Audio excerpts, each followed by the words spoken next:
23 सितंबर को हो रहा है राहु केतु का राशि परिवर्तन, यानी मेष से लेकर मीन तक क्या बदलाव आएगा उसके बारे में हम चर्चा करेंगे। साथ में 18 महीने तक आपको क्या सावधानी रखनी है, कौन से उपाय करने हैं, उसके बारे में भी हम आपको बताएंगे। तो राशि परिवर्तन है, ये मिथुन राशि में से राहु वृषभ राशि में आ रहा है और धन राशि में से केतु वृश्चिक राशि में आ रहा है। तो जानिए इस राशि परिवर्तन का सभी राशियों पर क्या प्रभाव पड़ेगा। सबसे पहले हम बात करते हैं मेष राशि की। मेष राशि के जातकों के लिए यह गोचर शुभ परिणाम लेकर आएगा। आपको जीवन के कई क्षेत्रों में सफलता हासिल होने की प्रबल संभावना है। आप में सकारात्मकता यानी पॉजिटिविटी और साहस में वृद्धि होगी। पारिवारिक जीवन में थोड़ा उतार चढ़ाव आ सकता है। वैवाहिक जीवन में आपको असमंजस की स्थिति का सामना करना पड़ सकता है। राहु का गोचर इस राशि में दूसरे भाव में होगा, यानी आपकी राशि से दूसरा भाव यानी कुटुंब का भाव है। तो वाणी, कुटुंब और धन के बारे में आपको सावधानी रखनी चाहिए। यह गोचर आपकी आर्थिक स्थिति को बेहतर करेगा। कारोबार में कामयाबी मिलेगी। नई योजना की ओर आप आकर्षित होंगे। आर्थिक लाभ होने की पूरी संभावनाएं हैं। वहीं केतु इस राशि में अष्टम भाव में गोचर करेगा। इसके चलते कुछ तनाव हो सकते हैं। सावधानी ये रखनी है कि अगर आप वाहन चला रहे हैं तो आपको बहुत ही सावधानी रखनी है। किसी को पैसे उधार नहीं देने हैं। परिवार के कुछ सदस्यों से मतभेद हो सकते हैं। यात्राओं के दौरान कुछ अशुभ सूचना मिल सकती है। खर्च में बढ़ोतरी होगी। धैर्य रखना होगा। आपका उपाय है, आपको तिल का, खास तौर पर काले तिल का दान करना चाहिए और हनुमान जी की आराधना करनी चाहिए। बात करते हैं वृषभ राशि की। तो राहु का गोचर वृषभ राशि में ही हो रहा है, यानी वृषभ राशि में राहु का गोचर है। इसके चलते इस राशि के जातकों को परेशानी हो सकती है। चित्त भ्रम हो सकता है। खर्च में काफ़ी बढ़ोतरी हो सकती है। दफ्तर में माहौल ठीक नहीं रहेगा। आपको धैर्य रखना होगा। केतु का इस राशि से 7वें भाव में गोचर होगा। इसके चलते पारिवारिक जीवन में इसका असर पड़ सकता है। अगर पार्टनरशिप में कुछ कार्य करते हैं तो वहाँ पर भी इसकी इफेक्ट होने वाली है। मैरिज लाइफ भी डिस्टर्ब हो सकती है। उधार देते समय सतर्क रहना होगा। अनजान लोगों से खास तौर पर आप सावधान रहें। किसी भी तरह से आपको मिसगाइड करने की कुछ न कुछ राहु और केतु संभावना बढ़ती है कि ताकि आप मिसगाइड हो या चित्तभ्रम हो। नुकसान होने की पूरी संभावना है। जोखिम लेने से बचना होगा। नया साहस आपको नहीं करना है। आपका उपाय है, राहु का शांति पाठ कीजिए, माँ दुर्गा की उपासना कीजिए, भैरव देव की पूजा कीजिए, या आप उज्जैन जाकर भैरव जी की पूजा कर सकते हैं, दर्शन कर सकते हैं। और ख़ास तौर पर किसी भी माता यानी दुर्गा है, नवदुर्गा है, वैष्णव देवी है, ऐसे कोई भी स्थान पर जाकर आप माता जी के दर्शन करके कृपा प्राप्त कर सकते हैं। या फिर आप अपनी कुल देवी की आराधना करें, पूजा करें, आप कुल देवी का मंत्र जाप करें, उससे बहुत ही अच्छा परिणाम आपको मिलेगा। बात करते हैं मिथुन राशि की। इस राशि में 12वें भाव में राहु के गोचर से तनाव, हताशा और अनिश्चितता की स्थिति बनेगी। आर्थिक समस्या बढ़ने की संभावना है। कारोबार को लेकर ध्यान रखें, नुकसान होने की पूरी संभावना है। जो जॉब कर रहे हैं उनके लिए भी थोड़ा सा कठिन समय है, सावधानी रखिए। केतु का गोचर इस राशि से 6ठे भाव में होगा, तो केतु के चलते दिक्कतें बढ़ेगी। छात्रों को ज़्यादा मेहनत करनी पड़ेगी। बुजुर्गों को सेहत और ख़ास तौर पर उनके शारीरिक स्वास्थ्य के लिए परेशानी हो सकती है। धन हानि होने की पूरी संभावना आपके लिए है। खास तौर पर मिथुन राशि के लिए जो राहु का गोचर है वो उसी राशि से अभी परिवर्तित हुआ है और वृषभ में गया है। तो मिथुन राशि से यह 12वें भाव में है, यानी आपको डिप्रेशन भी हो सकता है। खास तौर पर आपके स्किन प्रॉब्लम भी हो सकते हैं। विदेश से कोई ना कोई लाभ मिलने की संभावना है, या फिर स्थान परिवर्तन करके आप कुछ दूसरी जगह पे या दूर जा सकते हैं। आपके उपाय है, पिपल पेड़ की पूजा करें, भगवान विष्णु की पूजा करें, माता लक्ष्मी की पूजा करके आप कृपा प्राप्त कर सकते हो। बात करते हैं कर्क राशि की। कर्क राशि से 11वें भाव में राहु के गोचर से उधार की रकम वापस मिलने की संभावना पूरी है, यानी आपके लिए अच्छे दिन आने वाले हैं। परिवार में परेशानी बढ़ सकती है। बात करते हैं कर्क राशि के जातकों की। कर्क राशि से 11वें भाव में राहु के गोचर से उधार की रकम वापस मिलने की पूरी संभावना है, यानी आपके लिए अच्छे दिन है। विरोधी सक्रिय हो सकते हैं, परिवार में परेशानी बढ़ सकती है। केतु का इस राशि से 5वें भाव में गोचर होगा, तो केतु के प्रभाव के चलते आपके जरूरी कामों को पूरा होने में नई परेशानी आ सकती है। खास तौर पर अगर आप पढ़ रहे हैं तो सावधानी रखिए, पढ़ाई में रुकावट आ सकती है या कम मार्क्स आ भी सकते हैं। युवाओं को कैरियर को लेकर धैर्य रखना होगा। सेहत में उतार चढ़ाव बना रहेगा। जोखिम वाले कामों को त्याग दें। आपके उपाय है माता महाकाली एवं भैरव जी की पूजा करें, उनके मंत्र करें, रुद्राक्ष की माला धारण करें। खास तौर पर पंचमुखी रुद्राक्ष आपको धारण करना चाहिए। भगवान गणेश की थोड़ी बहुत उपासना करनी चाहिए, दुर्वा चढ़ानी चाहिए। गरीबों को जरूरत के हिसाब से थोड़ा सा सामान दे दे। अब बात करते हैं सिंह राशि के जातकों की। सिंह राशि से राहु का गोचर 10वें भाव में होगा। इससे चलते आर्थिक मामलों में भाग्य आपका साथ देने वाला है। दाम्पत्य जीवन में मतभेद उभर सकते हैं। किसी काम को शुरू करने से पहले अच्छी तरह विचार करना जरूरी है। अगर आप राजकारण में हैं, पॉलिटिशियन हैं, तो आपके लिए अच्छा पीरियड है।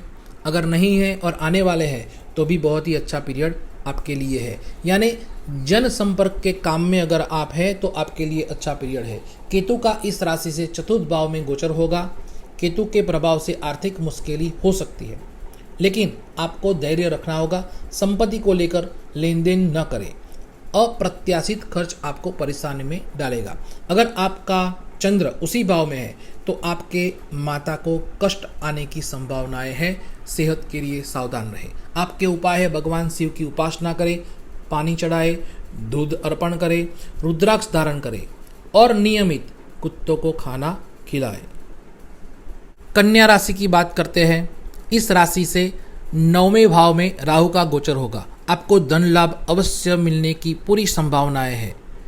आपके लिए राहु का प्रभाव आपकी आर्थिक स्थिति को निश्चय करेगा। परिवार के सहयोग से आपके कई काम पूरे होंगे। वहीं केतु का गोचर इस राशि से 3रे भाव में होगा। केतु का प्रभाव आपको अशांत करेगा। यात्रा करते समय सावधानी रखनी होगी। चोट लगने की पूरी संभावनाएं है। बिना वजह किसी से विवाद में न उलझे। पुरानी बीमारी फिर से उभर सकती है।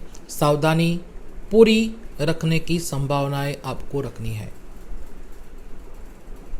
आपके उपाय है धार्मिक पुस्तक का दान करें, माता सरस्वती की पूजा करें, श्री राम रक्षा स्तोत्र का जप व हनुमान चालीसा का पाठ करें। बात करते हैं तुला राशि की। इस राशि से राहु का 8वें भाव में गोचर होगा, यानी आपको अचानक से धन लाभ मिलने की पूरी संभावना है। इस राशि के जातकों के लिए बहुत ही अच्छा पीरियड भी है। खास तौर पर सावधानी ये रखनी है कि आपको बीमारी न हो और ख़ास तौर पर आपके जीवन साथी के साथ से संपत्ति मिलने की पूरी संभावना है। गुप्त धन भी मिल सकता है।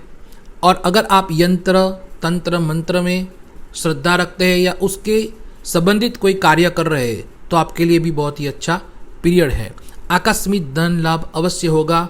अगर शेयर सट्टे में आप काम कर रहे हैं तो उसमें बहुत ही अच्छा फायदा मिलेगा। अगर आप किसी गुड़ विद्या के साथ जुड़े हुए हैं तो आप बने रहिए, आपको सिद्धि अवश्य प्राप्त होगी। खास तौर पर आपको सावधानी रखनी है कि आपके लिए बाह्य जो अंग होते हैं उसमें कुछ न कुछ संभावनाएं ऐसी है कि आपको बीमारी हो सकती है। आपके उपाय है माँ दुर्गा का मंत्र जाप करें, ओम दुम दुर्गाय नमः। मंदिर में जाकर आपको वस्त्र का दान करना है। केतु का गोचर आपके 2रे भाव में जा रहा है, यानी कि संपत्ति को लेकर चिंता बनी रहेगी। कानूनी मामले प्रभावित हो सकते हैं और दाम्पत्य जीवन में खुशी बनी रहेगी। बात करते हैं वृश्चिक राशि की। इस राशि से राहु का गोचर 7वें भाव में होने से आप अपने पारिवारिक जीवन को लेकर चिंतित हो सकते हैं। अगर भागीदारी में कोई काम कर रहे हैं तो सावधानी रखिए, कुछ न कुछ मतभेद होने की पूरी संभावनाएं है। कई लोग आपसे संबंध से दूर हो जाएंगे, रिलेशन कट हो जाएंगे। उसी तरह से केतु का गोचर इस राशि में भी होने वाला है, यानी केतु आप ही की राशि में गोचर में आ रहा है तो डिप्रेशन हो सकता है, मानसिक तनाव हो सकता है, चित्त भ्रम हो सकता है। अगर आपकी माता है तो उनके लिए कष्टदायक पीरियड आने वाला है, आ सकता है। योजनाएं शुरू करने से पहले खास तौर पर आप विशेषज्ञों से सलाह लेकर काम करें। अज्ञात भय बना रहेगा। आपके उपाय है राम भक्त हनुमान की आराधना करें, पक्षियों को दाना खिलाएं और राम राम राम नाम का जप करें। करते हैं धनु राशि की। धनु राशि में राहु का गोचर 6वें भाव में होगा।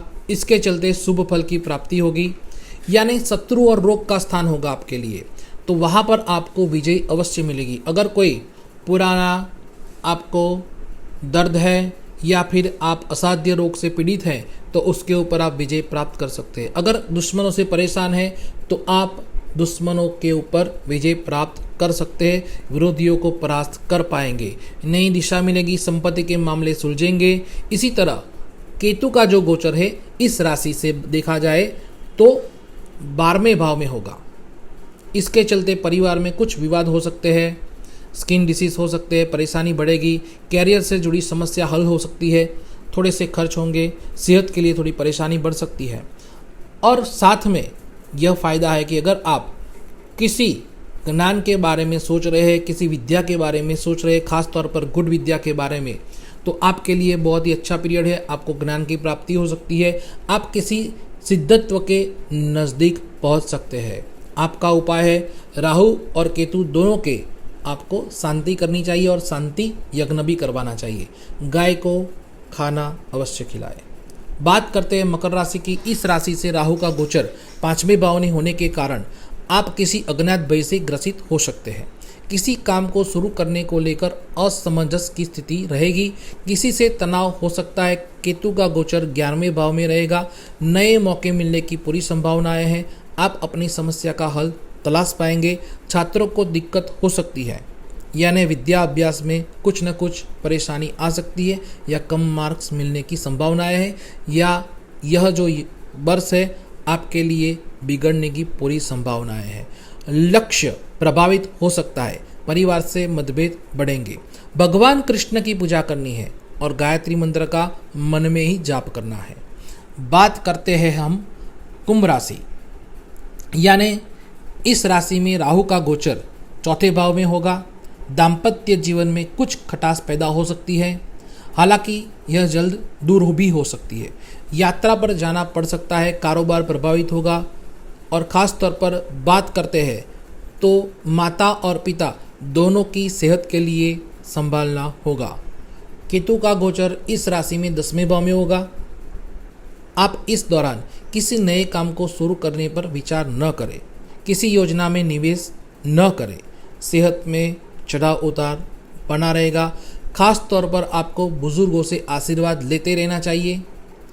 आपको शनिवार को वस्त्र का दान करना है और ख़ास तौर पर हॉस्पिटल में जाकर, अस्पताल में जाकर मरीजों के लिए खाने की व्यवस्था करें। बात करते हैं मीन राशि की। मीन राशि से राहु 3रे भाव में गोचर करेगा। इस स्थिति में आपकी दिक्कतें दूर होगी, आप बेहद खुश रहेंगे, सकारात्मक ऊर्जा बढ़ेगी, नया काम शुरू कर सकते हैं। केतु के गोचर में आप धर्म कर्म में प्रवृत्त हो सकते हैं। आपको कोई गुरु मिलने की संभावना भी है और आध्यात्मिक ज्ञान की प्राप्ति होने की भी संभावना है। यात्रा करने पर आपको बहुत सारे अवसर मिलेंगे। किसी से विवाद न करें, नई जानकारी मिलेगी, सेहत ठीक रहेगी। परिवार के सदस्यों की सेहत का ख्याल रखें और अवश्य आपको कुछ न कुछ लाभ मिलने की, भाग्योदय होने की भी संभावनाएं है। आपके लिए उपाय है हनुमान जी की उपासना करना। हनुमान चालीसा कर सकते हैं, वर्णमाला स्तोत्र कर सकते हैं। ओम नमो हनुमते भय भजनाय सुखम कुरुपट स्वाहा, इस मंत्र का आपको हर रोज 108 बार जाप करना है। खास तौर पर आपको छोटे बच्चों को चॉकलेट देनी है, बिस्कुट देना है और पाठ्य सामग्री वितरित करके आप पुण्य कमा सकते हैं। इस तरह से राहु और केतु का जो गोचर है वृषभ और वृश्चिक राशि में, तो इसके ये सारे परिणाम आपको मेष से मीन तक बता दिए हैं। इसके हिसाब से आप अपने तरीके से दान पुण्य जप तप करके कुछ न कुछ पुण्य कमा सकते हैं और आपकी जो राशि है उसके हिसाब से आपको अच्छे परिणाम मिले, ऐसी भगवान महादेव जी से हमारी प्रार्थना है। नमस्कार।